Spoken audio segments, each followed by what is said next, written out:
ملک کا سینیٹر ہوتا ہے. اگر اس سے یہ کر سکتے ہیں پھر آپ سب سوچ لیں کہ یہ آپ سب سے یہ ہو سکتا ہے.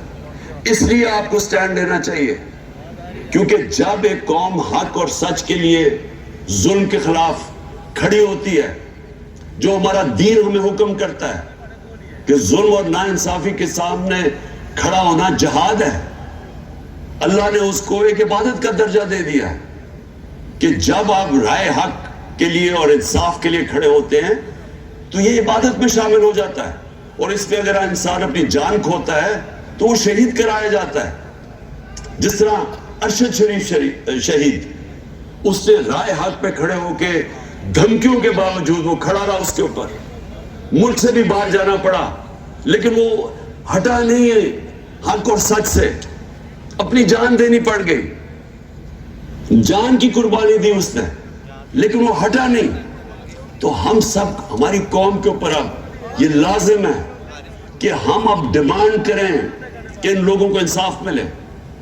ایک پاکستان کا نمبر 1 انویسٹیگیٹو صحافی جس کی ضمیر کی کوئی قیمت نہیں تھی, اس سے یہ ہوا ہے, ملک کے سینیٹر سے ہوا ہے, پاکستان کے ایکس پرائم منسٹر سے یہ ہوا ہے. ہمیں اگر انصاف نہیں ملے گا تو باقی کس کو ملے گا اس ملک میں انصاف؟ تو لہٰذا یہ مارچ جو ہے یہ ایک, ہم اس کو عبادت سمجھ کے کریں. یہ جہاد ہے, میں اس کو جہاد سمجھتا ہوں. مجھے یہ جس طرح انشاءاللہ میں ٹھیک ہوں گا, اور کل میں بتاؤں گا کہ انشاءاللہ میں پنڈی کب آؤں گا اور کس دن. میں چاہتا ہوں سارے پاکستان سے لوگ پنڈی آئیں اور اس میں شرکت کریں.